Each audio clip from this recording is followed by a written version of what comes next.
अस्सलाम वालेकुम, क्या हाल चाल है। उम्मीद है आप सब ठीक होंगे, खैरियत से होंगे और खुशियों भरी ईद अपनी फैमिली के साथ मना रहे होंगे। ऐसे वक्त में अपने बहन भाइयों को कभी मत भूलिएगा, फ़लस्तीनी बहन भाइयों के लिए दुआएं ख़ास किए करें और ताकि वो भी अपनी फैमिली के साथ ऐसी ही खुशियों वाली ईदें गुजारें। अल्लाह उनको भी ऐसी खुशियों वाली ईदें मैसर करे, आमीन।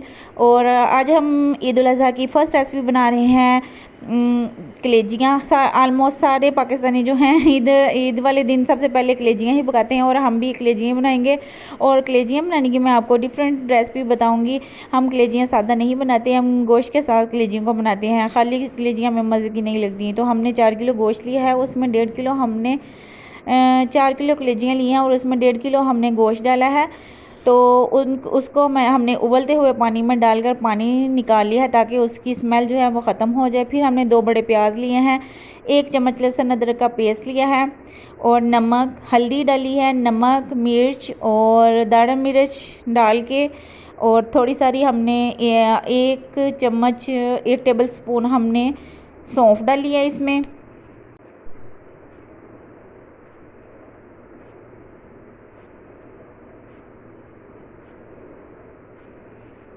जी 1 चम्मच सौंफ डालने के बाद हमने इसको प्रेशर लगाकर आधे घंटे के लिए रख दिया था और हमने 4 चम्मच भर के इसमें घी डाला था और कुछ भी मसाले हमने इसमें नहीं डाले क्योंकि जितने भी ज़्यादा मसाले डालें तो तलखी होती है और ईद वाले दिन कम मसालों वाला गोश्त खाना चाहिए।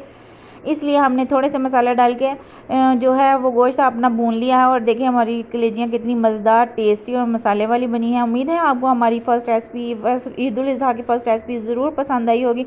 अगर आपको रेसिपी पसंद आई हो तो कमेंट सेक्शन में कमेंट करें और हमारे चैनल को सब्सक्राइब करें। अपनी दुआओं में याद रखें, अपने और अपने घर वालों का ख्याल रखें। शुक्रिया, अल्लाह हाफिज़।